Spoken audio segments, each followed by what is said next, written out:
Hola a todos, bienvenidos. Continuando con nuestra sesión sobre auditoría basada en riesgos, vamos a ver hoy, digamos, la continuación de, de nuestra presentación. Vamos a hacer una especie de recorderis de lo que habíamos cursado, de lo que habíamos visto las semanas pasadas y con el objetivo de empatar y continuar con nuestro tema, que es todo lo que tiene que ver con la auditoría basada en riesgos. ¿Okay? Frente a esto, pues veíamos todo lo que tenía que ver con la ley, con todo el tema de la ley 43 de 1990, hacia dónde se quiere llevar la auditoría hoy en día, ¿ok? Veíamos también qué había motivado a hacer esos cambios. En una veíamos que era todo el tema de la apertura económica que se dio hacia mediados de los años 90. A finales de los 90, todos los escándalos de corrupción a nivel mundial que hubo, casos ya muy conocidos y que han sido ya, digamos, muy trillados en el ámbito de la auditoría. Hacia el año 2003, el Consejo Técnico de la Contaduría Pública analiza conceptos de universidades, empresas, firmas de contadores, etcétera, y ve la necesidad de hacer un vuelco, de darle un giro a lo que es la auditoría en Colombia. Y ya en el año 2009 se implementan las normas de aseguramiento de la información, y dentro de ese paquete viene todo lo que son las normas internacionales de contabilidad, las normas internacionales de información financiera y las normas internacionales de auditoría. ¿Okay? Luego veíamos un pequeño análisis o un cuadro comparativo en donde tocábamos temas de las similitudes y las diferencias entre lo que eran las normas de auditoría generalmente aceptadas en Colombia frente a lo que son las normas internacionales de auditoría, ¿okay? Y hacíamos todo un análisis desglose por desglose de cada una de las secciones y llegábamos a una única conclusión. Luego nos metimos con todo el tema que tiene que ver directamente con el riesgo y hacíamos un pequeño comparativo frente a todo el tema de lo que es de lo que era una preocupación, de lo que era en realidad el riesgo y lo que es un problema. Y veíamos las diferencias de cada uno de ellos. Luego nos metíamos de lleno a analizar un caso. Veíamos varios ejemplos que nos daban un poco más de luz sobre el tema. Veíamos también una actividad que se había dejado con el objetivo de poder hacer que, digamos, dejar evidencia que había quedado claro el tema. ¿Okay? Luego ya, empatando con lo que queremos, entonces tenemos que entrar a ver qué es el tema de la auditoría tradicional frente a lo que es hoy en día la auditoría, ¿ok? Y veíamos que de pronto en la auditoría tradicional el auditor ejercía más una función de espía, una función de inquisidor, cumplía una función atemorizante, ¿ok? Llegaba era básicamente a buscar errores y a castigar por eso. Su función principal era encontrar hallazgos que permitieran juzgar, que permitieran dejar en tela de juicio aquello o esa función que estaba cumpliendo ese funcionario, ¿ok? Hoy en día la auditoría moderna enfoca o forma a un auditor con unas características mucho más puntuales, un auditor que sea más un evaluador, un auditor que sea más un retroalimentador para el cambio, es decir, que sea más proactivo, que deje esa función detectivesca y se convierta en una función, a desarrollar una función mucho más proactiva, ¿okay? Digamos que en la auditoría tradicional solamente se buscaban, o básicamente los auditores estaban orientados a resaltar los errores, lo malo que había en esas actividades, ¿ok? No veía lo positivo. Hoy en día, la auditoría ve y dice lo positivo y lo negativo en forma constructiva. Y eso tiene un efecto motivador para la persona que está siendo auditada, ¿ok? Otro de los aspectos en un comparativo entre la auditoría tradicional y la auditoría moderna es que en la auditoría tradicional se tomaba como a los funcionarios, se partía del hecho que ya eran deshonestos e improductivos hasta que se demuestre lo contrario. Es decir, el funcionario tenía que entrar a batallar y a remar contra la corriente para lograr demostrar que él era una persona honesta y que su trabajo lo estaba haciendo bien, ¿sí? Hoy en día la auditoría busca o parte del hecho de determinar que el funcionario es una persona honesta, que es productiva, hasta que se demuestre lo contrario. Son dos puntos de vista totalmente diferentes, ¿ok? Hay que tener eso muy en cuenta.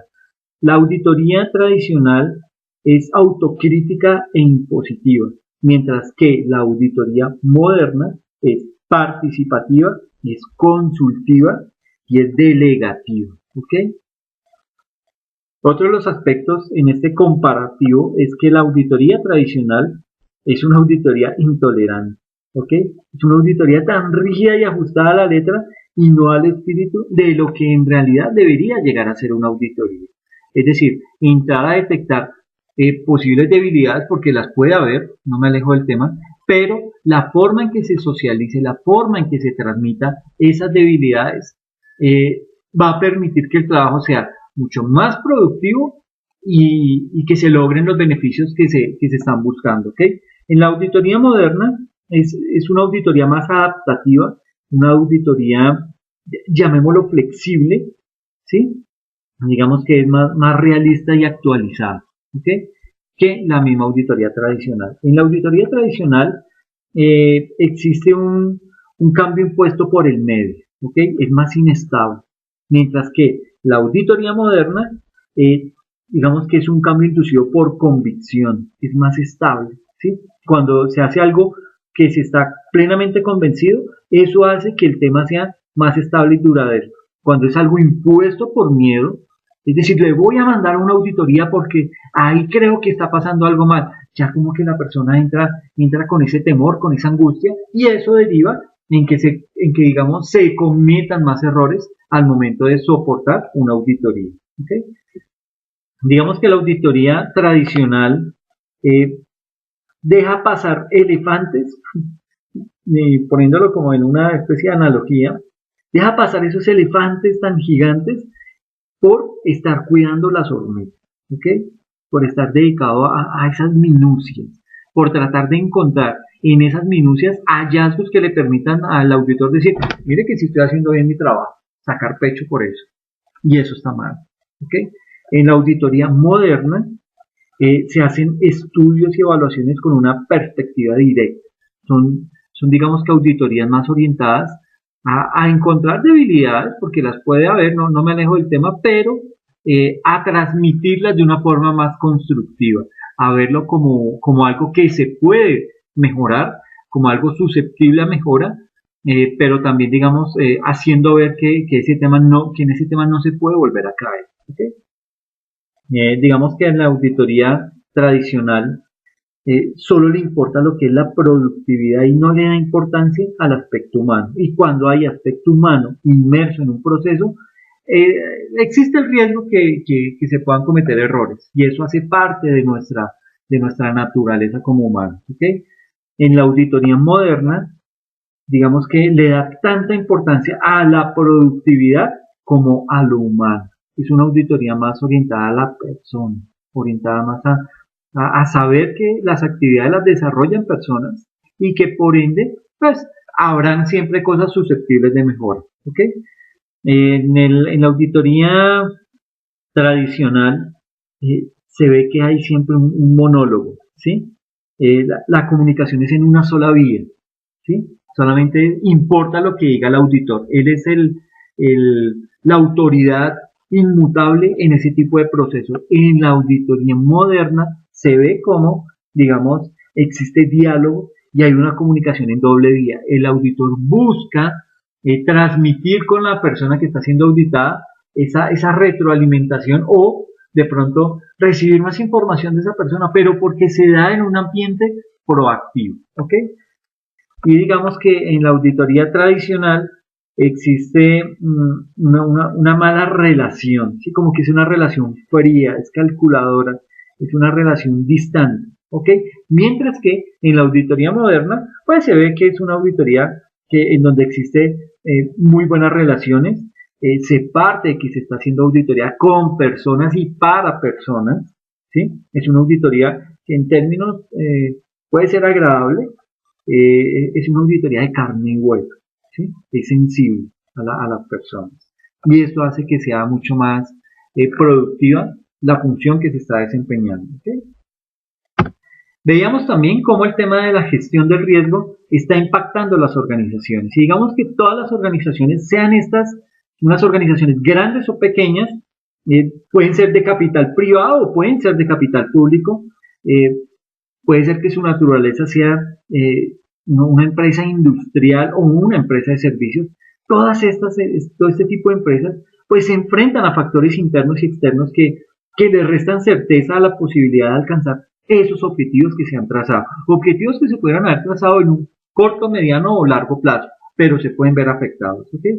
Este efecto de falta de certeza, de ser bien asertivos, es lo que se define como riesgo. ¿Ok? Y es inherente a todas las actividades que desarrolle una organización. Ante esta situación, las organizaciones deben gestionar el riesgo de una manera eficaz. ¿Ok? ¿Y por qué eficaz? Si se hace una verdadera gestión del riesgo de esa manera eficaz, pues esto va a permitir asegurar el cumplimiento de esos objetivos estratégicos que se han trazado. Y una manera adecuada de hacerlo es siguiendo los lineamientos que determina o que traza la norma ISO 31000 del año 2009, que habla acerca de todo lo que es la gestión de riesgos, lo que son los principios y las directrices que se deben contemplar en la gestión del riesgo.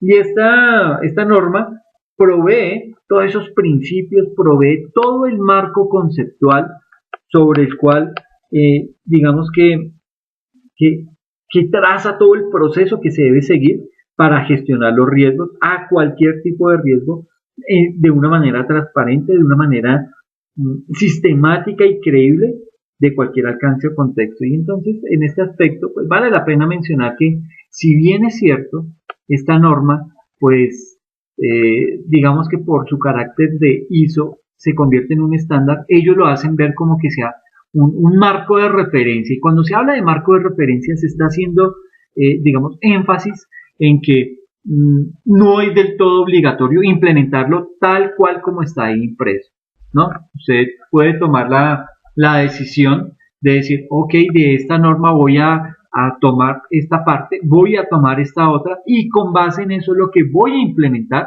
en mi organización. Pero queda a criterio de la organización qué es lo que desea implementar, ¿ok? Y esto es saludable para una organización, ¿ok? De esta manera, pues la norma ISO 31000 se convierte en ese excelente complemento para normas de sistemas de gestión del riesgo.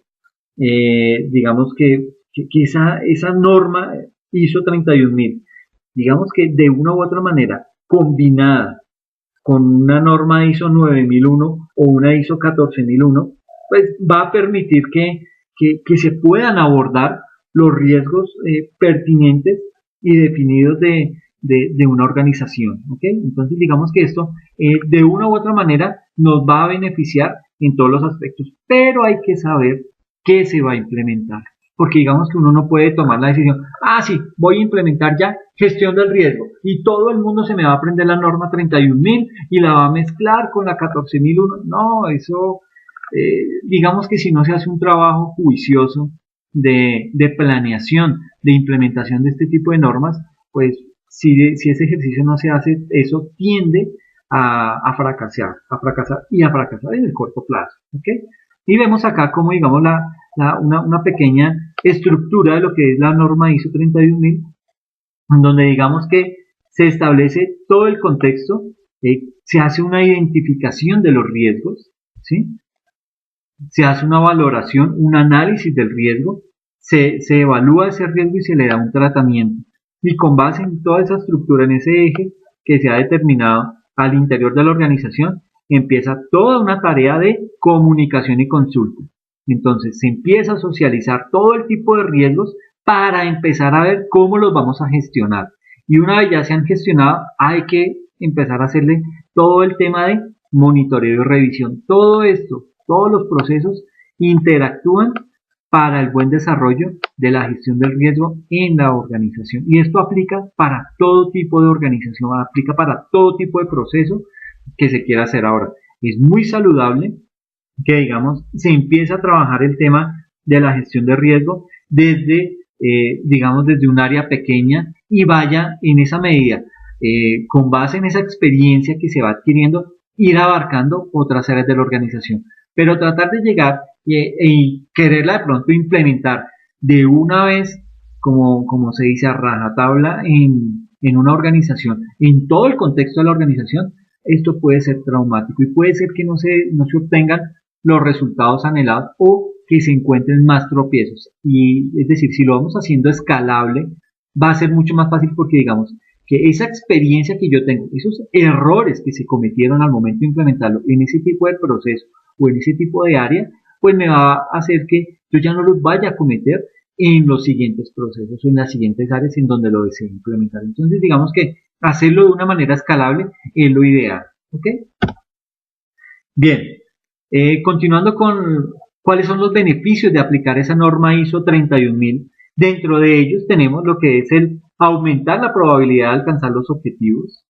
Tenemos lo que es fomentar la gestión proactiva.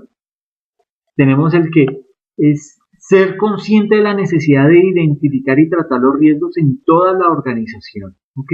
Esto es una realidad, esto es algo a lo que todas las organizaciones le deben apuntar hoy en día.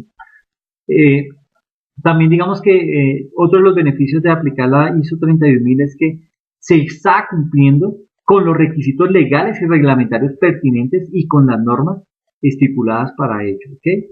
Esto nos va a permitir mejorar la presentación de informes obligatorios y voluntarios, va a redundar en una mejora del gobierno corporativo y va a mejorar lo que es la confianza y honestidad de todas las partes que están involucradas. ¿Ok?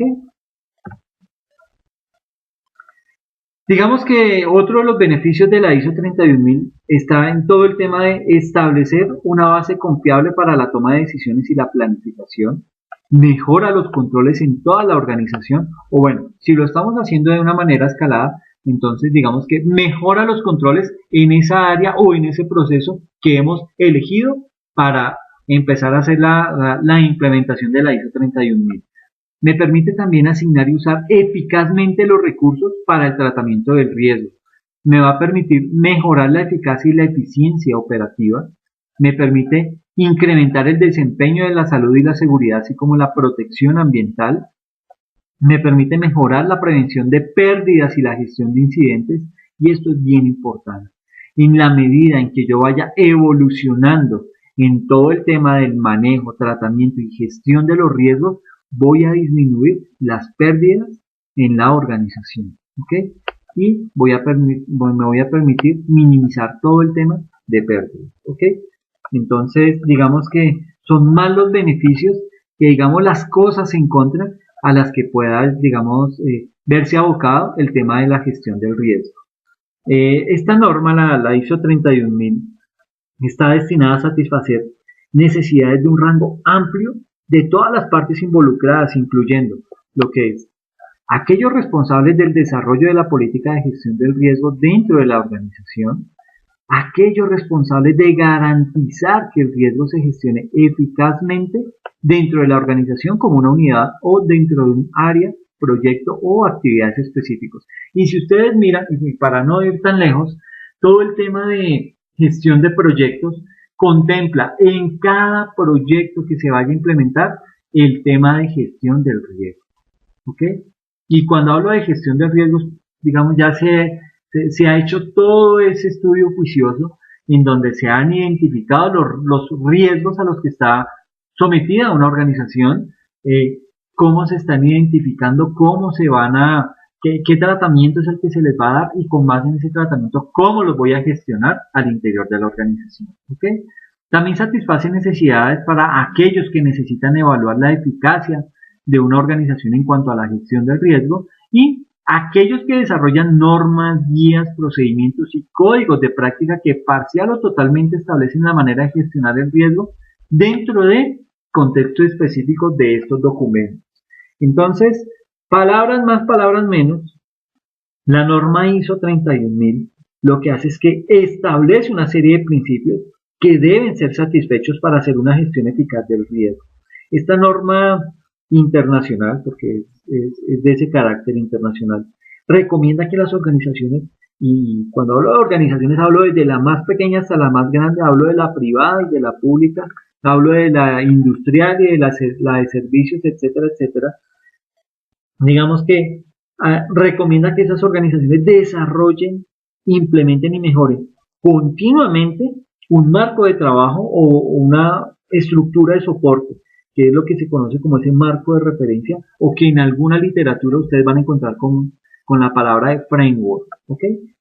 Y básicamente este marco de referencia cumple un objetivo específico, y es el de integrar el proceso de gestión de riesgos en el gobierno corporativo de la organización.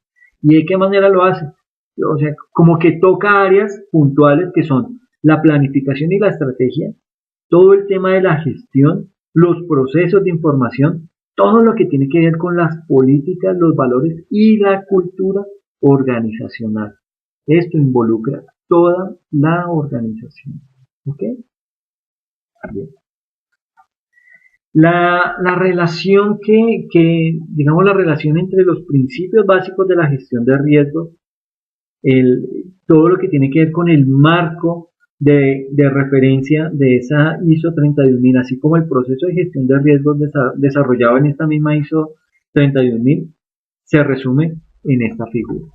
Digamos que existen unos principios, y los principios de esa ISO 31000 es primero crear valor, ¿ok? Es, digamos que, parte integral de todos los procesos de la organización, va a servir para, digamos que sirve para la toma de decisiones, trata explícitamente lo que es la incertidumbre y empieza a delinearla, a identificarla y a tratarla en la organización. Esta es una norma sistemática, estructurada y oportuna, porque en la medida en que la voy aplicando, voy descubriendo cada vez más cosas, más, digamos que más temas a mejorar dentro de mi organización. Se basa en la mejor información disponible, es adaptable, no quiere decir que lo que yo hice en esta área lo tengo que replicar de la misma manera en el resto de áreas, no, lo puedo ir mejorando, lo puedo ir adaptando a cada una de las necesidades, porque cada área puede llegar a ser propia y particular en muchas situaciones, ¿ok? Integra los factores humanos y culturales, es transparente y participativa, es dinámica, iterativa y responde a los cambios. Digamos que facilita lo que es la mejora continua y el desarrollo permanente de la organización, y este es básicamente el objetivo primordial, ¿ok? Es decir, cuando decimos o cuando hablamos acerca del tema de facilita la mejora continua, es decir, este es un trabajo que una vez implementado no puede parar, es un trabajo que no puede morir, ¿ok? Y al hacerle ese desarrollo continuo, hacerle ese monitoreo, me va a permitir descubrir nuevas cosas, y cada vez voy a encontrar más bondades de la norma, y la voy a poder ir aplicando en diferentes áreas, ¿ok? Todo este gran bloque de los principios me va a llevar directamente a lo que es el marco de trabajo. Un marco de trabajo dado en diferentes áreas, en un mandato y compromiso, todo lo que es la parte de gobernabilidad de la organización. Esto me va a derivar en un diseño del marco del trabajo de la gestión del riesgo, es decir, reunirme con diferentes áreas de la organización y empezar a delinear los riesgos a los que como organización me veo abocado. Luego eso va a derivar en una implementación de la gestión del riesgo, para luego tener que hacer todo un seguimiento y revisión del marco de trabajo. Y en esta parte, digamos que no quiere decir que todos los riesgos que yo logré identificar los voy a tratar. No, digamos que los voy a priorizar, y de acuerdo a eso, en la medida en que los he ido priorizando, los he ido gestionando, ya me permite, es decir, con la gestión yo ya los voy controlando, esos riesgos.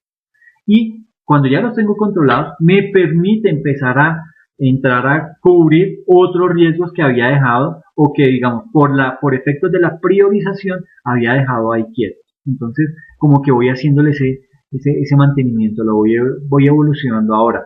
Esto no quiere decir que esos riesgos que se identificaron en un comienzo, a eso solamente lo voy a apuntar. No, porque digamos que la dinámica de la globalización va llevando y va disparando nuevos riesgos cada día. Cada día nos vemos abocados a nuevas situaciones de riesgo, a nuevas eventualidades que pueden derivar en algún daño o perjuicio para la organización. Y eso tengo que identificarlo y entrar a gestionar. Y eso lo hago en esta etapa, seguimiento y revisión del marco de trabajo. Y todo esto va a parar en una mejora continua del marco de trabajo, es decir, detectar si eso que hice, eso que planeé, lo he podido llevar a cabo, o si no, qué tropiezos he encontrado para entrar a ajustar e ir, como se dice, apretando tuercas. ¿Ok? Listo, todo esto, ya una vez he hecho todo el tema de principios y todo el tema del marco de trabajo, todo esto me va a derivar en el proceso. ¿Ok? ¿Y qué es el proceso? Básicamente lo que habíamos visto en el slide anterior. Este slide que me identificaba todo lo que era el proceso para la implementación de la gestión del riesgo en la organización. Y en ese orden de ideas tenemos lo siguiente. Tenemos que existe temas sobre una comunicación y consulta, es decir, se empieza digamos que se tiene que, en la medida en que yo pueda involucrar a la mayor cantidad de personas de la organización para identificar los riesgos, va a ser un trabajo más productivo. Con esa comunicación y consulta viene todo el tema denominado establecimiento del contexto, es decir, conocer mi organización, hacia dónde la queremos llevar, hacia dónde le quiero apuntar, todo lo que es la apreciación del riesgo, y aquí viene la identificación, el análisis y la evaluación del riesgo, y esto, ¿cómo lo voy a tratar? ¿Ok? Y una vez ya sabiendo cómo voy a tratar ese riesgo, comienza toda la etapa de seguimiento y revisión, y esto vuelve y se retroalimenta, y vuelve el mismo proceso, ¿ok? Y entramos en ese ciclo con el ánimo de poder abarcar cada una de las áreas de la organización. ¿Listo? Es un poquito de pronto a grandes rasgos, pero con el objetivo que quede en la retina de cada uno de ustedes todo el tema de la gestión del riesgo. ¿Ok? Digamos que el proceso para la gestión del riesgo o apreciación del riesgo va enfocado en varios ítems. Todas las actividades de una organización implican riesgos que se deben gestionar, y eso es lo que hemos venido hablando desde el comienzo de la presentación. El proceso de gestión del riesgo nos va a ayudar a tomar decisiones teniendo en cuenta la incertidumbre y la posibilidad de futuros sucesos o esas circunstancias, que pueden ser unas circunstancias previstas o imprevistas, ¿ok? Y, digamos, los efectos sobre esos objetivos que nos hemos trazado como organización, es decir, la manera en que esos riesgos me van a impedir llevar a cabo el cumplimiento de los objetivos que como organización me he trazado. ¿Ok?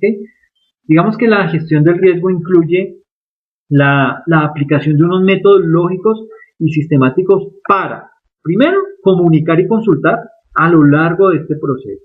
¿Ok? Este primer bloque. Comunicar y consultar a lo largo de este proceso. Segundo, establecer del contexto para la identificación, para el análisis, para la evaluación, para el tratamiento del riesgo asociado con cualquier actividad, con cualquier proceso, con cualquier función o con cualquier producto, ¿sí? Y de esta manera poderle realizar el debido seguimiento y revisar los riesgos. Toda esta temática. Empezar a identificarlos, analizarlos y evaluarlos. Es básicamente una descripción un poquito más gruesa del slide anterior, pero digamos que aquí más resumido. ¿Listo? Y todo esto va a derivar en una etapa de informar y registrar los resultados de una manera apropiada. ¿Y qué quiere decir eso? Es poder hacer una revisión en qué fallamos o qué opciones o qué acciones de mejora se pueden implementar en una nueva etapa y volver al ciclo de nuevo. ¿Okay? Y aquí entramos en ese círculo que no es un círculo vicioso, por el contrario, es un círculo dinámico, un círculo que al estar en constante movimiento me va a permitir hacer mejoras al interior de la organización. ¿Listo? Ok, vamos a ver lo que es la apreciación del riesgo y cómo se puede tratar de dar respuesta a las siguientes cuestiones fundamentales. Digamos que el proceso para gestión del riesgo que establece lo que es la norma ISO 31000, que es de la que hemos venido hablando desde un comienzo, comprende, entre otras, una etapa de evaluación o de apreciación del riesgo y básicamente esto es la parte de la gestión del riesgo que proporciona un proceso estructurado que identifica lo que es la manera en que los riesgos pueden resultar afectados y analiza el riesgo en términos de consecuencias y de sus probabilidades antes de decidir si se necesita un tratamiento adicional. Entonces, se hace un ejercicio juicioso. Esto no es algo que se le ocurrió a alguien en la organización y porque ya se le ocurrió, entonces tenemos que implementarlo. No, tiene una razón de ser, ¿ok? Y digamos que en ese aspecto, el primer aspecto que tendríamos que entrar a mirar es qué puede suceder y por qué para lo que es la identificación del riesgo. ¿Esto en qué me va a beneficiar? ¿Cuál va a ser el tangible de este análisis de riesgo? ¿Eso en qué va a derivar? En segunda instancia, ¿cuáles son las consecuencias? ¿Ok? En tercera, ¿cuál es la probabilidad de su ocurrencia futura? Y esto es pura gestión del riesgo. ¿Ok? Y en última instancia, ¿existen factores que mitiguen las consecuencias del riesgo o que reduzcan la probabilidad del riesgo? Claro, y en la medida en que lo vamos a ir haciendo, en la medida en que lo vamos a ir explorando, vamos a encontrar las bondades del tema, vamos a encontrar las bondades de todo lo que es la gestión del riesgo y en qué nos va a beneficiar. ¿Okay?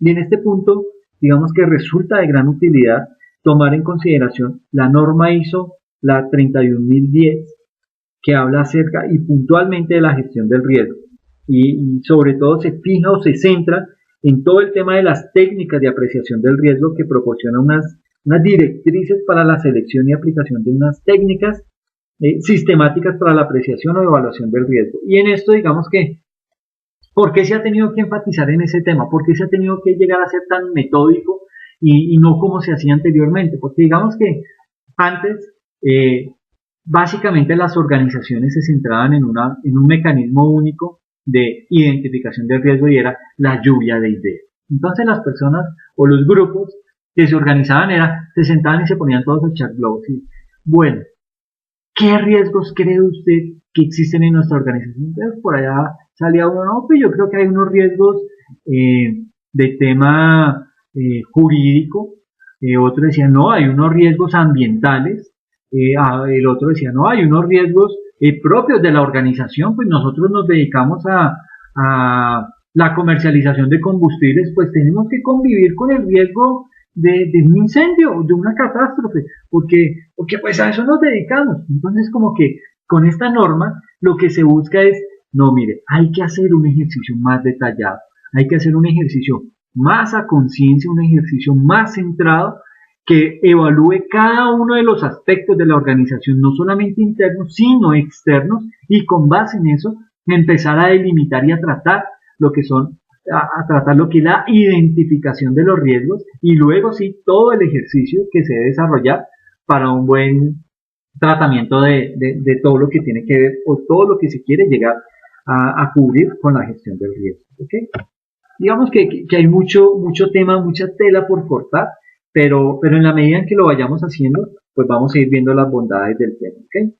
Es bien importante, digamos, conocer todo lo que tiene que ver con la selección de técnicas de apreciación del riesgo, ¿okay? Que es básicamente este slide. Las técnicas descritas en la norma ISO 31010 son las siguientes. Entonces aquí aparece el que, digamos, la primera herramienta que no está mal, pero digamos que por ser la primera, muchas organizaciones se quedan en esa y toman como que esa es la mejor. Y no, hay que ir explorando porque, digamos, hay técnicas de identificación del riesgo mucho más acertadas, mucho más precisas. ¿Okay? Entonces, digamos que la tormenta de ideas o la lluvia de ideas es una técnica muy apropiada, pero no es la única. ¿Okay? Porque es que ese es el problema. Muchas organizaciones se quedan solo con eso. ¿Okay? Entonces, digamos que existe la lluvia de ideas. Básicamente pues se dedica a eso, a un grupo interdisciplinario en la organización, se dedica a mirar cuáles son los riesgos en su área o en la organización para que con base en esto sea ese punto de partida para empezar a delimitar todo el tema de los riesgos a los que se ve abocada la organización en ese momento, en ese instante, ¿ok? Existe también todo un tema de entrevistas estructuradas o semiestructuradas. Existe todo el tema de la matriz Delphi.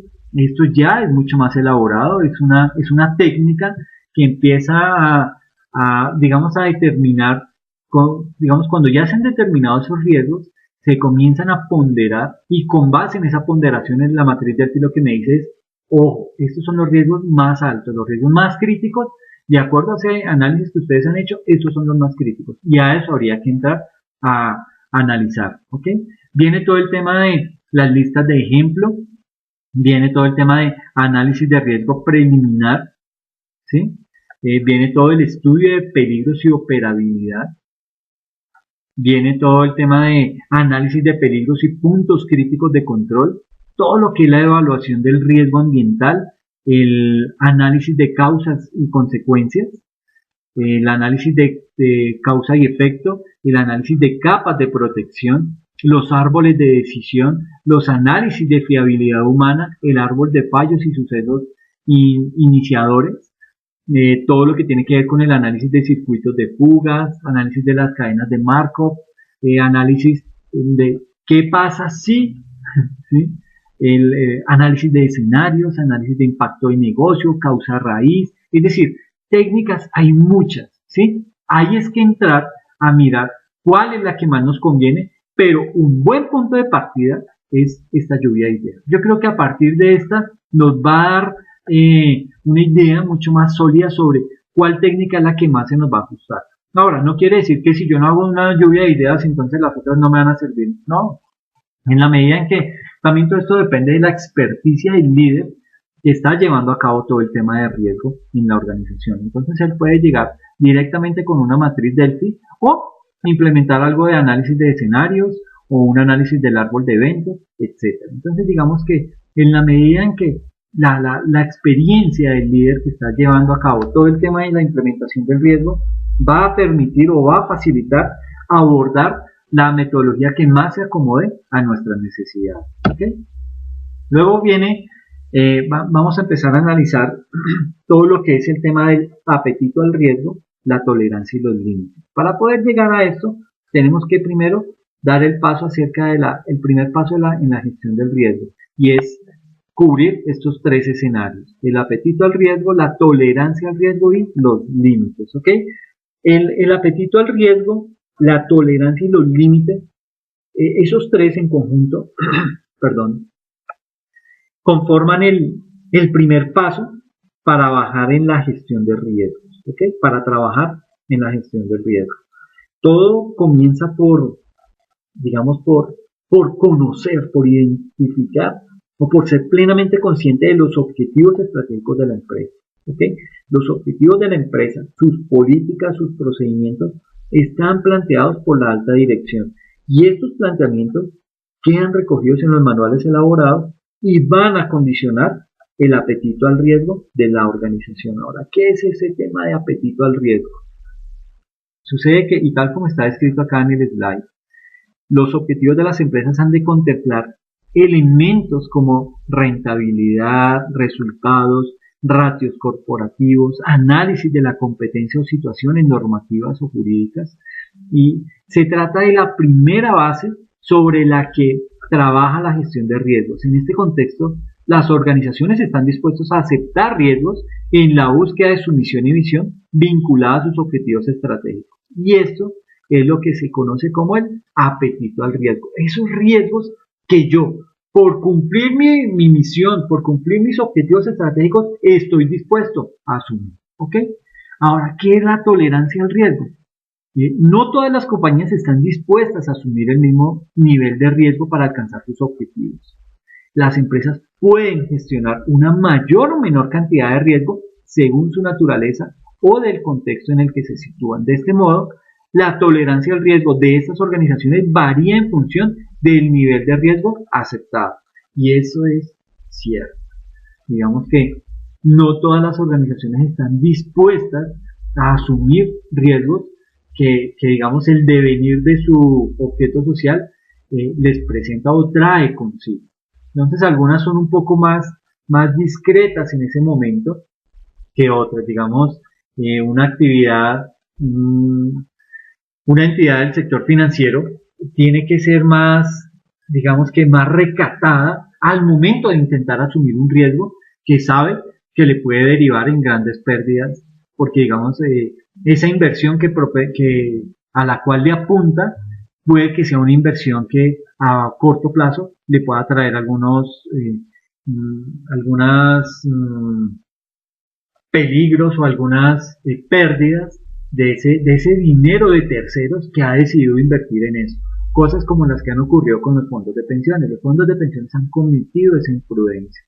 Se han atrevido a invertir o a asumir riesgos con el dinero de terceros, sometiéndolos, o digamos que, sí, la palabra está bien, someterlos a grandes pérdidas por causa de una mala decisión, una decisión que en la que no tuvieron en cuenta todo el tema del riesgo inherente que esa inversión llevaba consigo. ¿Okay? Y existe otro tema denominado los límites, y frente a este tema de los límites, las organizaciones pueden estar dispuestas a aceptar un nivel de riesgo determinado con sus actuaciones, pero eso no significa que sea el riesgo máximo que pueden soportar. ¿Sí? La capacidad de riesgo hace referencia a estos límites de las compañías en la búsqueda de sus objetivos. Entonces hay que tener en claro hasta dónde yo puedo llegar a arriesgarme y hasta dónde debo decir, uy no, ahí ya no voy más porque esto no pinta bien, el escenario no es el mejor, no es lo más adecuado que yo como organización puedo entrar a asumir. ¿Listo? Ahora viene, digamos que, los tipos de riesgos propios en la auditoría. Y en este sentido, digamos que existen varios riesgos. El riesgo inherente, que básicamente pues es ese riesgo propio de la actividad. Digamos que el riesgo inherente, este primer riesgo, es una medida de la evaluación del auditor de la probabilidad de que existan errores de importancia en un balance, por llamarlo, digamos, ubicándonos en un estado financiero, antes de considerar lo que es la efectividad del control interno. ¿Okay? Si, por ejemplo, el auditor concluye que existe una gran probabilidad de errores trascendentes en una cuenta, como en las, llamémoslo digamos en las cuentas por cobrar, pues el auditor va a concluir que el riesgo inherente de cuentas por cobrar es alto, ¿sí? Digamos que ese riesgo inherente es ese riesgo intrínseco, es ese riesgo propio de cada actividad, sin tener en cuenta los controles que de estas se hagan a su interior. El riesgo surge de la exposición que se tenga a la actividad en particular y de la probabilidad que un choque negativo me vaya a afectar la rentabilidad y el capital de la compañía. ¿Okay? El riesgo inherente es propio del trabajo o proceso que no puede ser estimado, que no puede ser eliminado del sistema. ¿Okay? Es decir, en todo trabajo o en todo proceso se van a encontrar riesgos para las personas o para la ejecución de la actividad en sí misma. Por ejemplo, en una empresa dedicada al transporte, un riesgo inherente son los choques, un riesgo inherente son digamos, que se vaya a volcar, ¿sí? Que se vaya a varar, esos son riesgos inherentes, son propios de la actividad, ¿ok? Digamos que en una actividad de la industria metalmecánica, un riesgo puede ser las quemaduras de los empleados, ¿sí? Los golpes. Un riesgo en una empresa del sector minero puede ser un derrumbe. Y eso sí que genera impacto y repudio de la sociedad civil frente a ese tipo de actividades. O sea, no solamente están deteriorando el medio ambiente, sino que están poniendo en riesgo la vida de las personas, de los trabajadores que están allá. Y a eso súmele el que no están asegurados, el que son mal pagos, etcétera, etcétera. ¿Ok? Digamos que también otro riesgo dentro del tema de la minería son las caídas, las explosiones, la asfixia, etcétera, etcétera. Todo eso son riesgos inherentes. Un riesgo inherente es uno que se encuentra en el ambiente y afecta a varias categorías o clases de transacciones en una organización. ¿Ok? Las evaluaciones de riesgo de auditoría aceptable y riesgo inherente son parte importante de la planeación de la auditoría. ¿Y por qué? Porque es que estas son las que me van a afectar la cantidad de evidencia que se va a acumular y el personal que se va a asignar a la tarea. Entonces, digamos que dentro de esa tarea de planeación de la auditoría, el auditor debe contemplar ese riesgo inherente porque con base en eso él va a poder determinar, miércoles, para ese tipo de actividad voy a necesitar tantos auditores porque es que ese riesgo es muy alto. ¿Ok? Nótese que desde ahí, desde esa detección de ese riesgo inherente, empieza todo el trabajo de la auditoría. Por ejemplo, si el riesgo inherente para el inventario es alto debido a cuestiones de una evaluación compleja, pues se acumulará más evidencia en la auditoría del inventario y se le asignará personal mucho más experimentado para que pueda llevar a cabo las pruebas en esta área. ¿Okay? Eso frente al riesgo inherente. Frente al riesgo de control, tenemos que aquí pues, influye de manera muy importante lo que son los sistemas del control interno que estén implementados en la empresa y que en circunstancias lleguen a ser, ¿por qué no?, insuficientes o inadecuados para la aplicación y detección oportuna de irregularidades. Es por esto, digamos, que la necesidad y la relevancia que una administración tenga en constante revisión y verificación y ajuste los procesos de control interno. ¿Ok? A ese tipo de actividades hay que hacerle digamos, un mantenimiento adecuado y frecuente para evitar que, digamos, los controles que se han implementado se vayan deteriorando o se vayan perdiendo con el trasegar de la organización. Cuando existen bajos niveles de riesgos de control es porque se están efectuando o están implementados excelentes procedimientos para el buen desarrollo de los procesos de la organización. Entre los factores relevantes que determinan este tipo de riesgo están los sistemas de información, la contabilidad como tal y el control. ¿Listo? Eso frente al riesgo de control. Y viene un tercero que es el riesgo de detección. Y frente al riesgo de detección, digamos que este tipo de riesgo está directamente relacionado con los procedimientos de auditoría, por lo que se trata de la no detección de la existencia de errores en el proceso realizado. La responsabilidad de llevar a cabo una auditoría con procedimientos adecuados es total responsabilidad del grupo auditor. Es tan importante este riesgo que bien trabajado pues va a contribuir a debilitar el riesgo de control, este riesgo, y el riesgo inherente de la compañía. Es decir, que en la medida en que ese riesgo sea bien detectado, me va a evitar estos otros dos riesgos. ¿Ok? Porque es que yo ya lo detecto, yo ya sé cómo empezar a tratarlo, sé cómo empezar es decir, a decirle a la organización hacia qué lado debe apuntarle para disminuir este tipo de riesgos y que no vayan a derivar ni en riesgos de control ni que se me vaya a convertir en un riesgo inherente. ¿Ok? Es por esto que un proceso de auditoría que contenga problemas de detección, muy seguramente en el momento en que no se analice la información de tal forma adecuada, no va a contribuir a la detección de riesgos inherentes y de control, digamos, a los que está expuesta constantemente una organización. ¿Ok?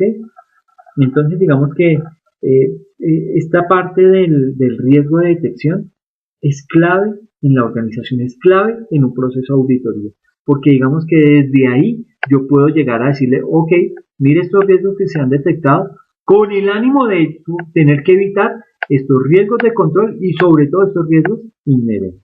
¿Ok? Listo. Digamos que dentro de los elementos del riesgo tenemos, obviamente, y enfocándonos en los mismos, en el riesgo inherente, en el riesgo de control y en el riesgo de detección, digamos que para analizar todo el riesgo de detección, digamos que todo el riesgo inherente, tenemos que conocer el tipo de organización, el tamaño de la organización, la resistencia a la auditoría, porque todo eso nos va a derivar en empezar a ver cuáles son esos riesgos propios de esa organización, ¿okay? ¿Cuál es su cultura organizacional? ¿Cuál es el estilo de la gerencia? Porque es que eso también repercute, ¿sí? Digamos si es una gerencia cerrada, una gerencia que no permite la correcta fluidez de la comunicación, entonces eso va a hacer que, digamos, el riesgo inherente se pueda llegar a materializar, sea un riesgo inherente que no se pueda, digamos, minimizar, que no se pueda tratar. El estilo de comunicación también es un riesgo inherente. Los sistemas de gerencia y administración de la organización pueden llegar a derivar en ese tipo de riesgos inherentes en una organización. Frente a riesgos de control, tenemos, por ejemplo, los mecanismos de control financiero, los mecanismos de control de gestión u operacional, la información y comunicación, el ambiente de control, lo que es la supervisión y los mecanismos de evaluación de riesgo. ¿Okay? Y frente a todo el tema de riesgos de detección, ahí está implícito lo que es la experticia del auditor, porque recuerden, en la medida en que se detecten más fácilmente los riesgos, voy a evitar caer en estos dos riesgos. ¿Okay? Y ahí juega un papel importante la experticia del auditor en detectarlos, en socializarlos, en comunicarlos a la organización y tratar de decirle, pilas señores, aquí hay un lío, aquí hay un problema al cual nos podemos ver abocados en un corto, mediano o largo plazo. La claridad de los objetivos o el alcance, la aptitud y la actitud del equipo multidisciplinario, y entre más multidisciplinario sea el equipo, va a permitir tener un campo más amplio de acción, un campo más amplio para detectar posibles riesgos que a simple vista el mismo auditor o de pronto otras personas de la organización no han logrado detectar. ¿Okay? La planificación y administración de los recursos, digamos que todo lo que tiene que ver con enfermedad o contingencia en el grupo auditor, conocimiento previo de la unidad a ser auditada, conocimiento de técnicas de auditoría y comprensión de la metodología. Y en esta parte es bien importante, sobre todo en temas de auditoría externa. Cuando una auditoría externa es contratada para desarrollar X o Y trabajo en una organización, lo primero que debe hacer este tipo de empresas es documentarse sobre qué hace esa empresa, cuál es su razón de ser, en qué momento fue creada, quiénes son sus dueños, hacia qué le están apuntando, cuáles son sus principales clientes, cuáles son sus principales debilidades. Hacer ese estudio le va a permitir a esta empresa de auditoría externa, digamos que hacer un ejercicio mucho más concreto, hacer un ejercicio mucho más centrado, porque ya la conoce, ya sabe qué es esa organización y a qué se dedica, y eso le va a habilitar muchos más campos de acción. ¿Okay?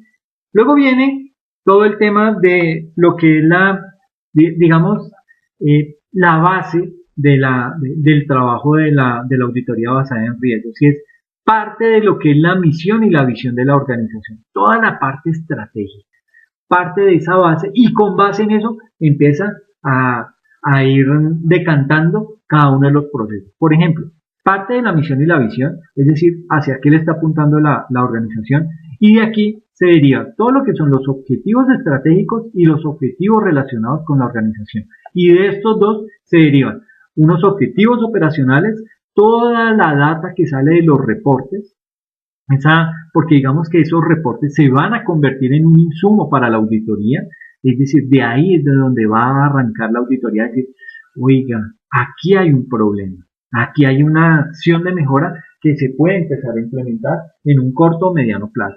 Y todas las actividades de cumplimiento. Vuelvo y les digo, toda esta parte estratégica de la organización va a derivar en un análisis o en un ejercicio juicioso en donde el auditor va a poder identificar los riesgos. Con la identificación de los riesgos viene la etapa de análisis del riesgo. Luego viene toda la etapa de evaluación del riesgo y viene una última que es todo lo que tiene que ver con el tratamiento del riesgo. ¿Ok?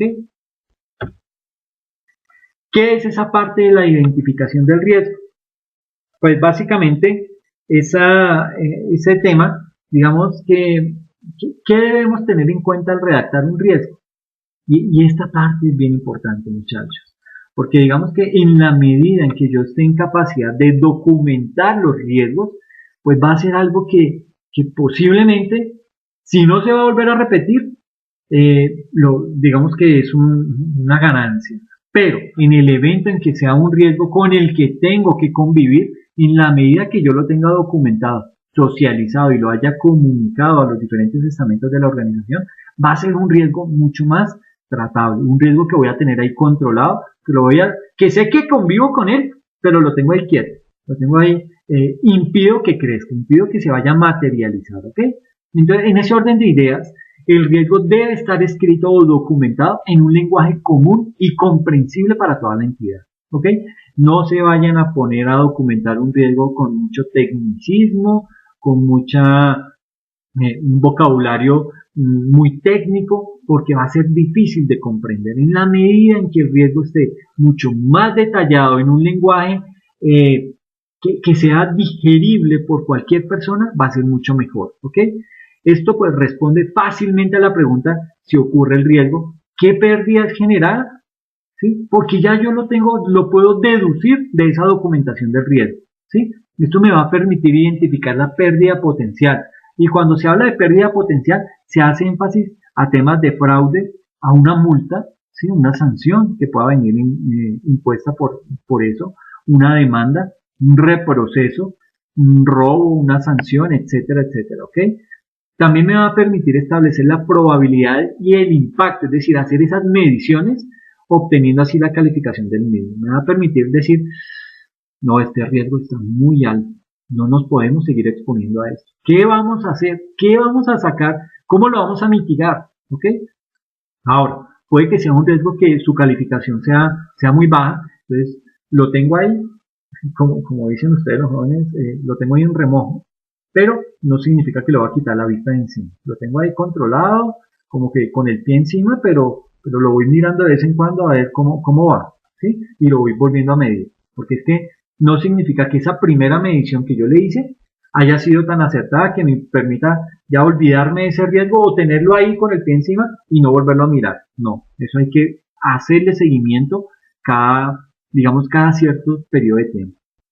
Hay que evitar las negaciones para expresar el riesgo y el riesgo se debe pensar inicialmente sin considerar la existencia de controles. Eso es una buena práctica.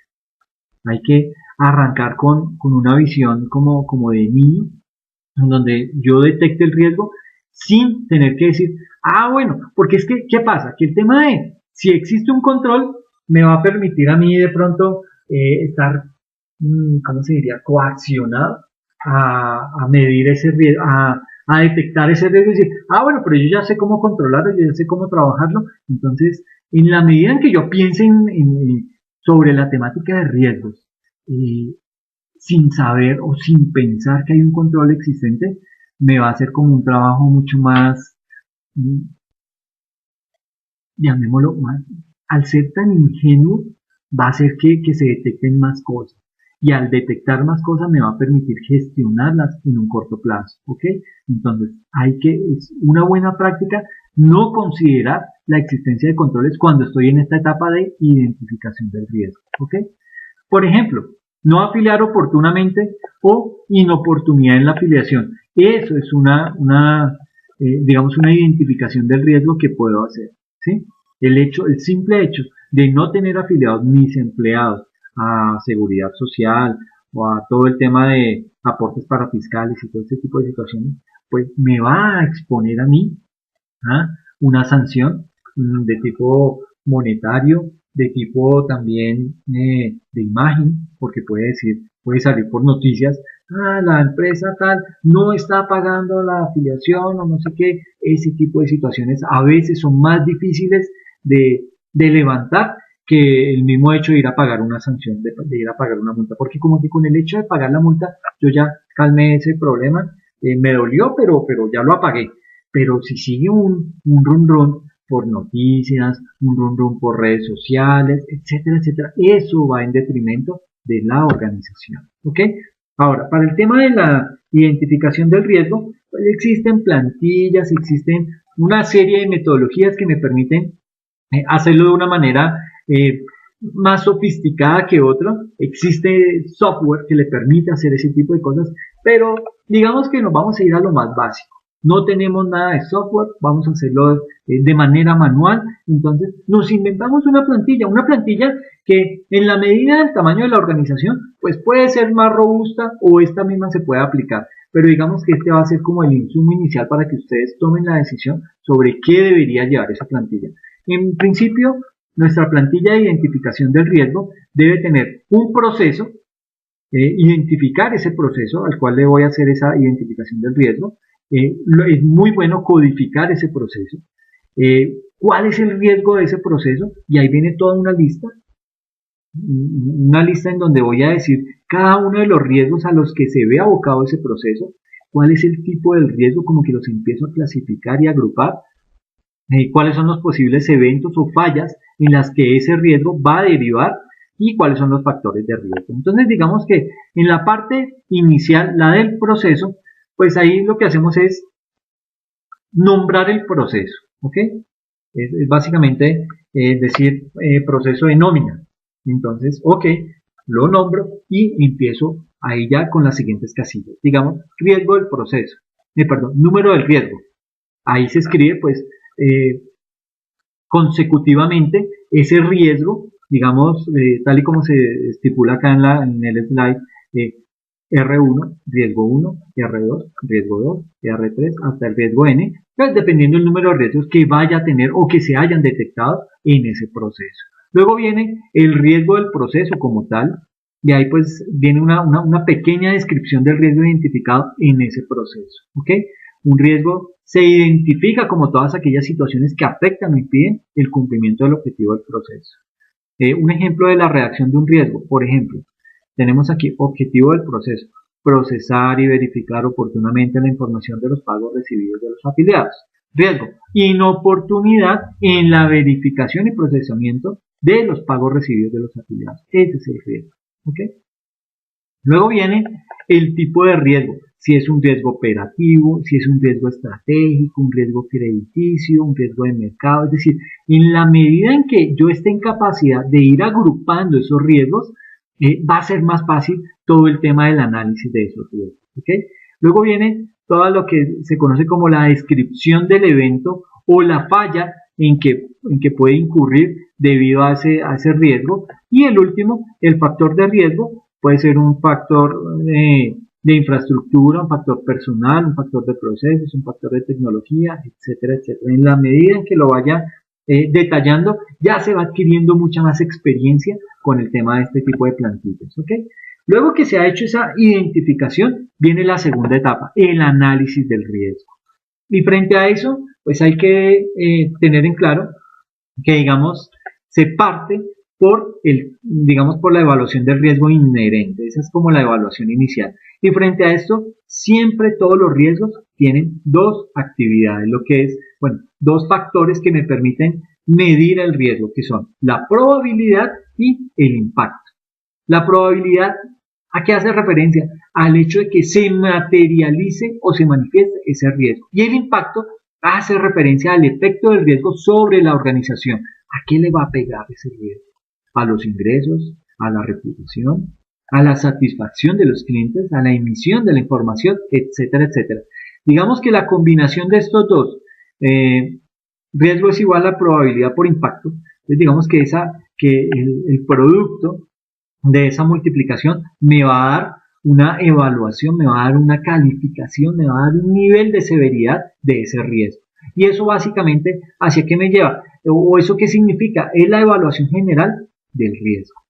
Resulta de la combinación de la probabilidad y el impacto. Entonces, digamos que en esta matriz lo vemos mucho mejor. En un eje va la probabilidad y en el otro eje va el nivel de impacto. Y lo puede uno catalogar. El nivel de impacto inferior, menor, importante, mayor o superior, es decir, de menor a mayor. Y la probabilidad también de menor a mayor. Muy baja, baja, moderada, alta y muy alta. Y en la medida en que yo voy catalogando mis riesgos, estos van a quedar ubicados en un sector de este plano cartesiano. Y con base en eso empiezo a tratarlos. Si para mí un riesgo es de su nivel de impacto es superior y su probabilidad es muy alta, miércoles, a ese riesgo tengo que darle prioridad máxima. A ese riesgo tengo que entrar a atacarlo ya. No le puedo dar pausas. Diferente a si tengo un riesgo con un nivel de impacto inferior y su probabilidad es muy baja, es así como que le pongo el pin encima y lo tengo ahí controlado, ¿no? Pero estos de este sector son los que primero tengo que entrar a atacar, ¿ok? Y los otros, pues ya dependiendo de la puntuación o el nivel de criticidad que tenga en la organización, pues los voy manejando, digamos que sin descuidarlos, pero los voy manejando como con más calma, ¿ok? Digamos que esto me va a dar estas alertas. Esto se conoce como un semáforo, aunque no hay un semáforo con color azul, pero digamos que predominan los colores de un semáforo. Existe una evaluación del riesgo. Lo que es amarillo es un nivel de riesgo alto, lo que es rojo es un nivel de riesgo extremo, lo que es un nivel de color azul es de nivel moderado y un riesgo de nivel bajo se identifica con color verde. ¿Okay? Esto básicamente es como por mostrar algo. Ahorita vamos a hacer un ejercicio en una aplicación que hay gratis y que me permite como ubicar mis riesgos para que visiblemente yo pueda ver cuáles son los más críticos y cuáles son los de menor criticidad en la organización, o dependiendo de ese estudio de riesgos que hice. ¿Okay? También mirándolo desde el punto del análisis del riesgo, continuando con esta, encontramos lo siguiente. Existe un universo, bueno, viene ya digamos que la plantilla es acá donde yo ya empiezo a traerme los riesgos que identifiqué o que medí en este plano cartesiano. Acá, todos los que identifiqué acá, me los llevo para esta plantilla y comienzo a identificarlos. Entonces, ¿hacia qué voy a enfocar la auditoría? Entonces, transferencias de fondos vía electrónica es un nivel de impacto bajo, lo puedo catalogar. ¿Cuál fue? Y aquí es bien importante este tema. Digamos que estas, como dice mi mamá, cada quien mata sus pulgas como puede. Digamos que en la medida en que yo voy teniendo más información, pues puedo ir ampliando el tamaño de mis plantillas, el tamaño de la metodología que voy a utilizar para desarrollar esa auditoría. Entonces digamos que aquí no solamente estoy contemplando el impacto de ese riesgo, sino que también estoy partiendo del hecho de cuándo fue la última auditoría que se hizo frente a este tipo de temas o a este tipo de riesgos, cuándo fueron, cuál fue la última vez que se le hizo auditoría. Eso para mí puede ser un punto de partida, un punto de análisis. También la percepción de los riesgos, cómo lo está viendo la empresa, cómo lo ve de pronto un tercero, ¿sí? Y cuáles son las debilidades de control que existe frente a ese tema. Entonces, digamos que frente a este universo auditable hay una serie de ítems y con base en cada una de estas de este universo auditable, vamos a empezar a ver cuál es el impacto, cuál fue su última auditoría, cuál es la percepción de riesgos y cuál es la debilidad de control. Esto es un ejemplo, ¿ok? Véanlo con ojos de ejemplo para ver, digamos, si este tipo de tablas o de matrices pues, son fácilmente aplicables en su organización, ¿ok? Entonces tenemos ahí la transferencia de fondos vía electrónica, su impacto es bajo.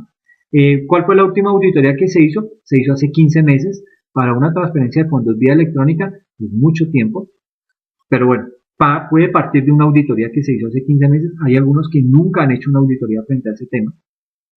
¿Cuál es la percepción de riesgos? Es media. Uno dirá, bueno, esto no cambia mucho, goza de unos niveles aceptables de seguridad, entonces pues no es tan probable que pueda ocurrir algún desastre o algún fallo.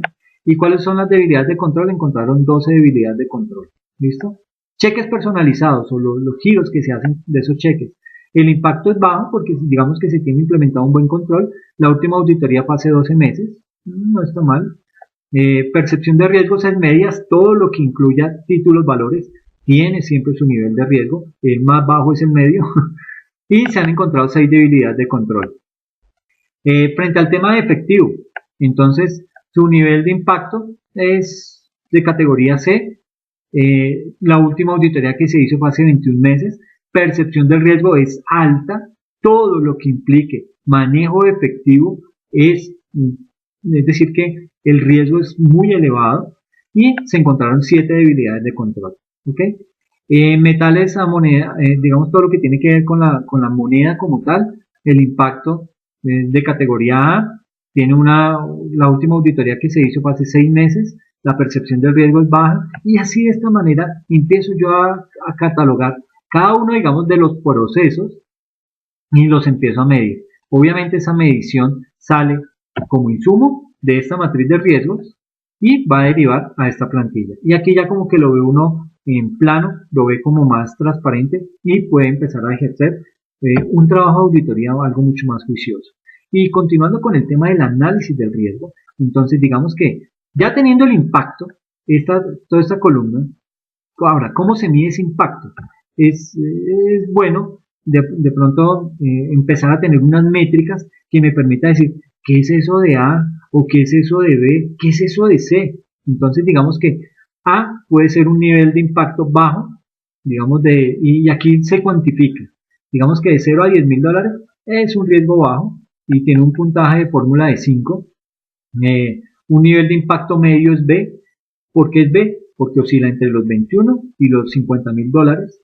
Pero eso vuelvo y le digo, eso va a criterio de cada organización. Esto es un ejemplo simplemente para que vean cómo está implementado en otra organización y cómo funciona para ellos, ¿ok? Entonces digamos que su puntaje es 15 y el C, que es el más alto, es porque tiene un impacto y me puede llegar a derivar en una pérdida entre 51 mil o más dólares en la organización y su puntaje es de 20. Ahora, frente a temas de antigüedad de auditoría, ¿por qué el puntaje? Digamos, este puntaje de auditoría, ¿por qué sale? ¿De dónde sale? Digamos que si es una auditoría de más de 24 meses o nunca se ha hecho, tiene un nivel de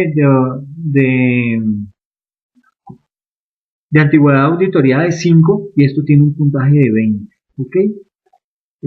Si fue una auditoría que se realizó entre 19 y 24 meses, su puntaje es de 15. Si fue una auditoría entre 13 y 18 meses, su puntaje es de 10. Si es entre 7 y 12 meses, es de 5. Y si fue muy reciente, entre 0 y 6 meses, pues casi que no tiene mucha injerencia porque se tiene que fue evaluado hace poco, entonces está más bien controlado. Frente al tema de percepción de la gestión del riesgo, se tiene que, si un riesgo es alto, tiene un puntaje de 30 y se cataloga como A, medio es B y se cataloga con un puntaje de 15 y bajo es C y se cataloga con un puntaje de 5. Y debilidad de control, alto, que se encontraron más de 21 debilidades, su puntaje es de 30. Si es superior es porque se encontraron entre 16 a 20 debilidades. Vuelvo y les digo, esto es a manera de ejemplo. Cada organización es autónoma en decidir cómo va a medir ese tema y cómo lo va a ponderar para que con base en esa ponderación pueda entrar a gestionar todo ese tipo de riesgos. ¿Ok? Listo. Luego ya entramos y todavía continuando con el tema de análisis del riesgo, encontramos que existe un universo auditable, o sea, todos los procesos que habíamos visto anteriormente, tenemos todo lo de los riesgos y los hemos ido cuantificando cada uno, ¿ok?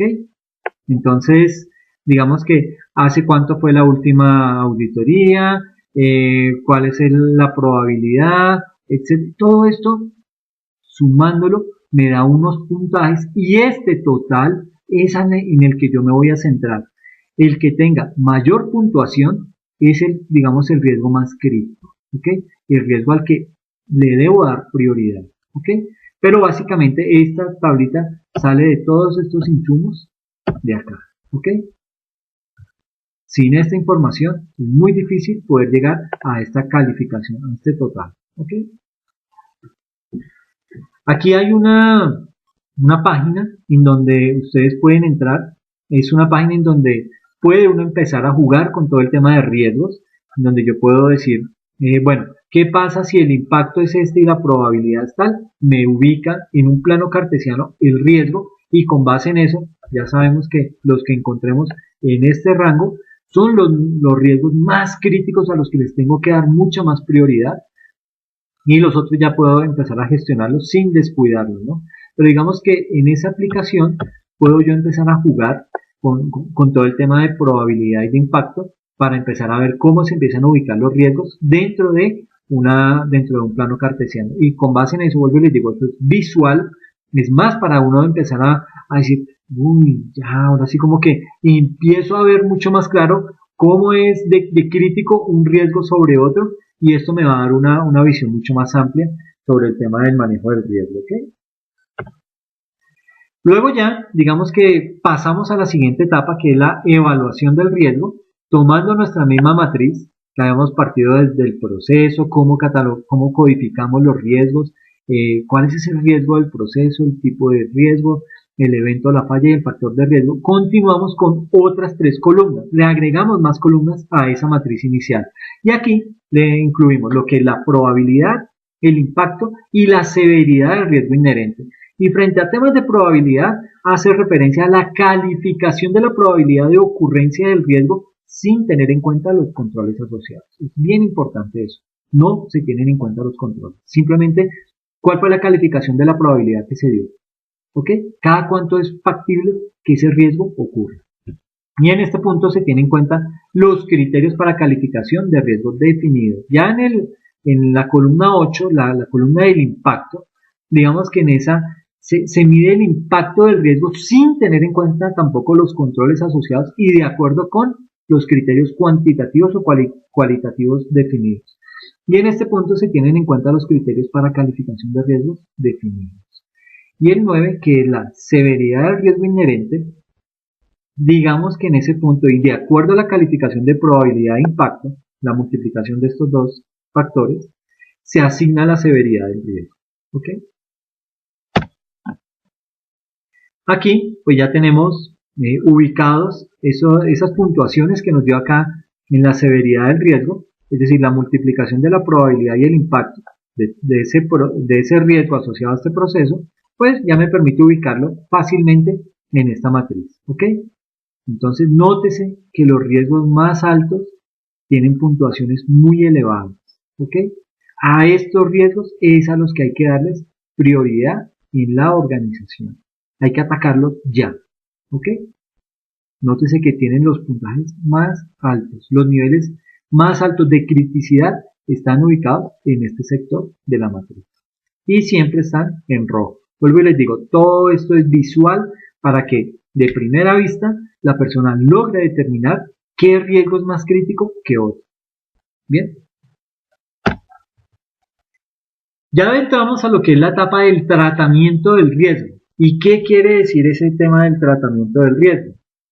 Aquí, pues lo que hace es que se identifican las opciones de mitigación del riesgo, es decir, cómo voy a hacer que ese riesgo se reduzca, mediante qué acciones o mediante qué estrategias que voy a implementar, voy a lograr ese cometido. ¿Okay?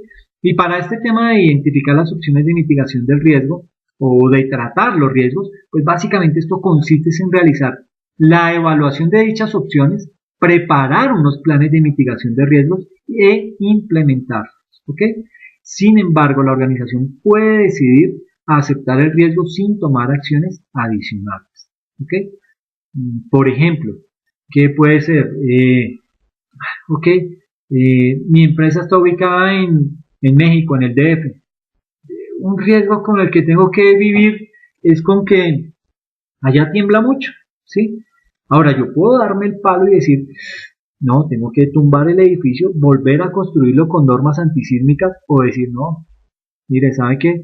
Es muy costoso eso, prefiero darme la pela, seguir manteniendo aquí parte de la operación, pero la otra la tengo si es parte informática, entonces la tengo en servidores redundantes en, qué sé yo, en Japón y en Australia, y digamos que puedo decir, bueno, si ocurre alguna catástrofe natural, pues bueno, que se caiga el edificio, sí, puede ser un riesgo bien difícil, porque eso puede incluir pérdidas humanas, pero digamos que a veces las empresas asumen ese tipo de cosas, ese tipo de costos. Entonces prefieren de pronto en crear planes de contingencia, en crear planes de evacuación muy acertados, incapacitar a todo su personal para que estén muy capacitado para evacuar el edificio y digamos que esto puede ayudar a mitigar el riesgo, pero convive con eso, ¿ok? Ese es un ejemplo de pronto muy traído de los cabellos, pero que puede ejemplarizar lo que quiero transmitir, ¿ok? Digamos que el tratamiento de mitigación del riesgo son esas alternativas seleccionadas por la entidad para mitigar los riesgos. Y un riesgo puede tener cuatro opciones. Puedo transferir ese riesgo, puedo reducir ese riesgo, puedo evitarlo o simplemente decido convivir con ese riesgo. ¿Ok? Y esto pues le apunta a diferentes estrategias establecidas por la dirección de la empresa. ¿Bien? Frente a ese tratamiento de riesgo y derivado de lo que hablábamos en este slide, pues viene todo el tema de aceptar, evitar, reducir o compartir los riesgos. Y eso es lo que se conoce como respuesta a los riesgos. Cuando yo decido aceptar el riesgo, es decir, ahí en esa aceptación no se emprende ninguna acción que afecte la probabilidad o el impacto del riesgo. ¿Ya? Decidí vivir con eso, ya no tengo otra opción, decidí vivir con ese tema. ¿Ok? Evitarlo, pues ahí ya digamos que supone salir de las actividades que generen riesgos. ¿Ok? Entonces yo ya creo algunas acciones estratégicas que me permitan evitar y volver a caer en ese riesgo. Reducirlo me implica llevar a cabo acciones para minimizar la probabilidad o el impacto del riesgo o ambos conceptos a la vez. Pero reducir es eso, es vivir con ese riesgo, pero ahí controlado, ahí lo tengo, ¿listo? Y un riesgo de esos puede ser un riesgo de incendio. Entonces yo digo, ok, voy a reducir ese riesgo, pero es latente, ese riesgo va a estar ahí, ¿sí? Lo que hago es tratar de, en caso que ocurra, pues lo reduzco al máximo, pero digamos que convivo con él. Y compartir ese riesgo implica disminuir la probabilidad o el impacto del riesgo trasladando o compartiendo parte del riesgo. Y aquí es donde entra todo el tema de las aseguradoras, de cómo es que él me va a entrar a suplir en caso de algún fallo o en caso de alguna contingencia, esa aseguradora me va a pagar por los riesgos que incurrí y que yo le transferí a ellos. ¿Okay? Y eso es difícil, ¿no? También digamos que en tema de seguros, a usted le pintan pajaritos en el aire, como se dice vulgarmente, con todo el tema de los seguros, pero al momento en que usted tiene que ir a hacer una reclamación, viene toda esa problemática y cómo, digamos, entran a tratar de decir, no, pero es que la culpa fue suya. Yo le dije a ustedes, señores empresa tal, que eso se les venía a venir y ustedes no hicieron nada, entonces pues tampoco, entonces como que viene ese tire y afloje para ver cómo, digamos, la empresa aseguradora trata de evitar ese pago, pero también cómo yo como empresa entro a justificar de que esa obligación yo se la compartía a él para que entrara y me supliera eso en caso de alguna pérdida. Y eso, digamos que se da mucho en temas de robos. Puede ser que yo tenga asegurado mi establecimiento, pero en algo falló, un empleado corrupto o alguna cosa de estas. Entonces digamos que ahí entra todo un proceso de investigación de la aseguradora para tratar de identificar qué fue lo que pasó y tratar a la par de desprenderse de esa obligación, ¿no? Eso lo hacen todas las empresas aseguradoras, así que no estoy descubriendo nada, nada nuevo. Ahora, digamos que frente al tema del tratamiento del riesgo, tengo aquí planteados unos casos para ver usted qué haría. ¿Listo? Entonces, digamos, en el primero, se le ha presentado a la entidad en el transcurso del año 2014 8 eventos de riesgos materializados por suplantación de clientes que solicitan cartera de crédito y que han representado una pérdida de $30,000 al año sobre una utilidad de $2.500.000, de $2.500.000. Al evaluar las alternativas a implementar, la alternativa que existe para garantizar que esto no pase por el gerente de crédito es: la primera, implementar un mecanismo de identificación directa donde se le tome la huella al cliente y directamente se coteja con la registraduría pública y salgan los datos de manera automática del cliente con nombres, apellido, identificación, etcétera, etcétera, etcétera.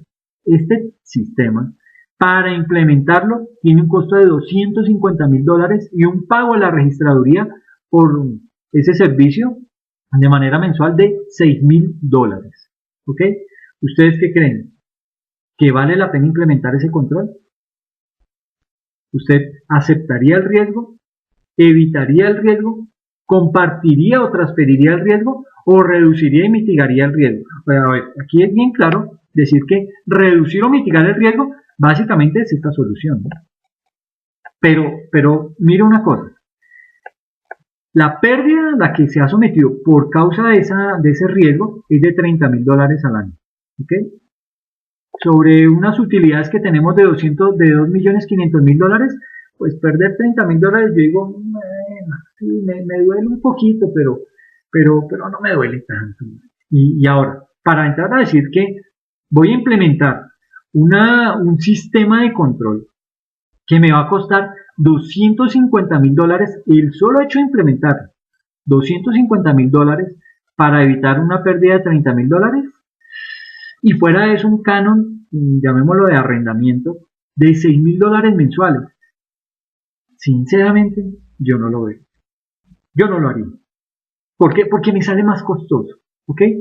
Tratar de reducir una pérdida de $30,000 implementando un control de $250,000 más $6,000 mensuales al año, eso me representa mucho dinero para mitigar un problema que en realidad me está costando $30,000. Yo más bien le implemento otro control. Ya, de pronto digo, compartámoslo, compartamos ese riesgo, aseguremos esa pérdida y en caso tal que algo pase, pues que sea la aseguradora la que me responda. ¿Ok? Entonces ahí hay que tomar una buena decisión. Son temas que hay que colocar en un punto medio de equilibrio. ¿Qué es lo que más nos conviene? Puede ser que surjan y hoy en día el boom de la tecnología y de los sistemas de información que cada vez son más robustos, cada vez son más amplios, pues como que uno dice, pues sí, sería chévere y 250,000, eso de pronto a 5 años si lo amortizo, etcétera, etcétera.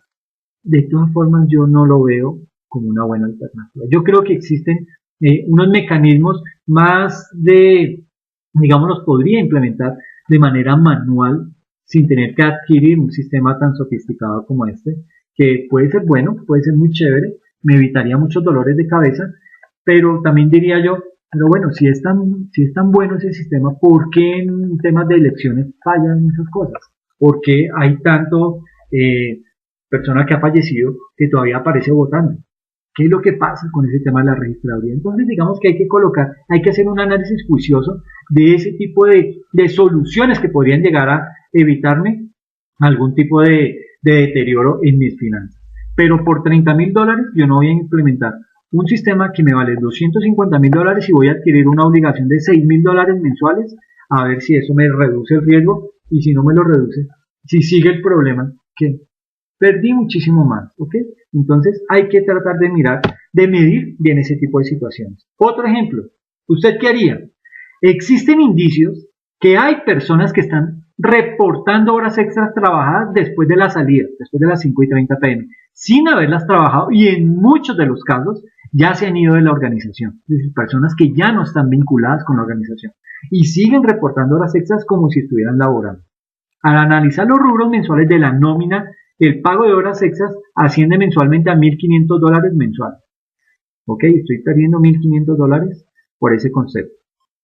Pero en comparación, esos 1,500 de una nómina de $730,000, bueno, no es tan relevante, ¿ok? Como que uno saca la proporción y dice, bueno, sí, esto viene siendo el 0 punto algo, ¿ok? Pero bueno, me está doliendo y lo puedo evitar. ¿Qué control le puedo aplicar?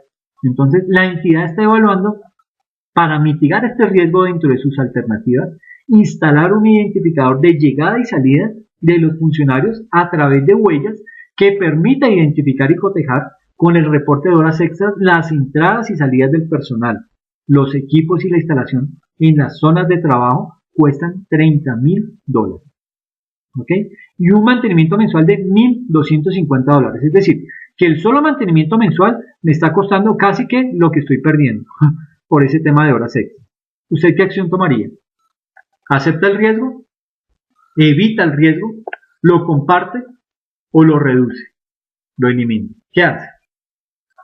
Pues reducirlo es adquirir esta solución que me cuesta $30,000 y un mantenimiento de $1,250. ¿Ok? Ahora, hay que evaluar muchas más cosas. Por ejemplo, digamos que este tema de $1,500 hace referencia a una institución de educación superior, a una universidad en donde el docente tiene que ir a dictar su clase en una hora estipulada. ¿Qué puede llegar a pasar? Puede ser que yo implemente esta solución en donde me costó $30,000, coloqué unos identificadores de control biométrico, en donde cada docente, al momento en que llega, coloca su huella y al momento en que se va, coloca su huella. Pero ¿qué pasa? Ok, una buena medida de control diría yo, sí, está chévere, pero ¿qué puede llegar a ocurrir? Que puede ser que yo haga fraude de todas maneras, y con todo el control biométrico. ¿Por qué? Porque yo puedo llegar, me bajo el taxi, digamos, tengo que ir a hacer alguna otra actividad, me bajo el taxi, coloco mi huella a las 7 de la mañana, sigo mi camino, y cuando regreso, puede ser que coloque de nuevo la huella a las 9 de la noche, y voy a decir que yo estuve trabajando de 7 a 9 de la noche cuando eso fue completamente falso. Es decir, el control ahí no está funcionando como debiera ser. ¿Ok? Hay que tener muy en cuenta eso. Otra situación es, digamos, una solución que sí podría llegar a servir es implementarle a ese control biométrico la franja horaria en la que ese docente tiene que ir a dictar su clase. Es muy diferente al que yo llegue a las 7 de la mañana a dictar mi clase cuando no lo estoy haciendo, cuando no es mi franja. Es decir, ¿por qué tiene usted que colocar su huella digital a esa hora si no tiene clase? Entonces me debería impedir eso y no debería permitirme colocar mi huella antes de finalizar la clase. ¿Ok? Entonces digamos que si esa aplicación, si ese control se aplicara en una institución universitaria, no sería de gran ayuda. ¿Ok? Porque está como incompleta, está, digamos, tiene sus falencias. Entonces, digamos que en ese orden de ideas hay que seguir midiendo el tema costo-beneficio. ¿Ok? Otro ejemplo, ¿usted qué haría? En el año 2014, la entidad tuvo 150 eventos de pérdida materializados por adulteración o pago de cheques ficticios que ascendieron a $800,000. ¿Ok? El 10% de sus ingresos, al realizar las investigaciones correspondientes, se llegó a la conclusión de que los controles se realizaron, pero el papel y las firmas eran de muy buena calidad y a simple vista del cajero o con los líquidos de seguridad, esos que le colocan a veces a los cheques para mirar si el cheque es válido, es original o es falso, era difícil identificar la adulteración. La empresa a la fecha tiene una propuesta de la empresa Chequeando, se llama así la empresa, que son expertos peritos en seguridad y detección de firmas, documentación fraudulenta y están proponiendo a la entidad prestar el servicio de revisión de cheques por un valor mensual de $4,000 mensuales y en caso de que se presente algún ilícito por adulteración, la empresa Chequeando reconoce el pago al banco de los dineros que le llegaran a defraudar. ¿Qué acción tomaría?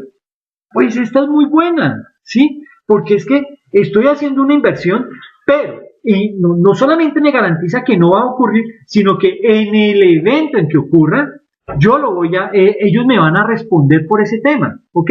Ahora, estoy perdiendo $800,000 y la solución me vale $4,000 mensuales. Es rentable, me conviene implementarla, ¿ok? Es decir, lo voy a lograr. Es decir, el costo-beneficio es muy benéfico para mi organización, ¿ok? Entonces, con base en ese tipo de criterios es que se puede llegar a tomar la decisión de qué tanto me puede llegar a afectar o beneficiar una buena solución o algo que me pretenda mitigar los riesgos en la organización, ¿ok? Y ya para entrar a terminar, vamos a ver lo que son los niveles de control en la organización. A todos los riesgos hay que implementarle unas medidas de control. Unos controles preventivos, controles detectivos o correctivos, dependiendo del tipo de riesgo que yo quiera entrar a evitar, ¿ok?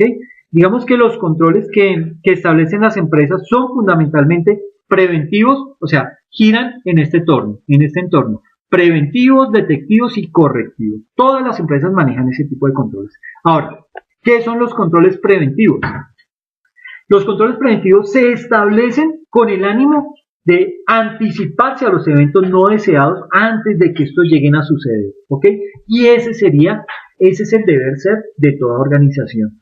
Toda organización debe estar orientada a implementar controles preventivos. Un control, digamos, correctivo le duele a la organización porque tiene que prevenirlo, pero asumir los costos que incurrió por no haberlo prevenido a tiempo, ¿ok?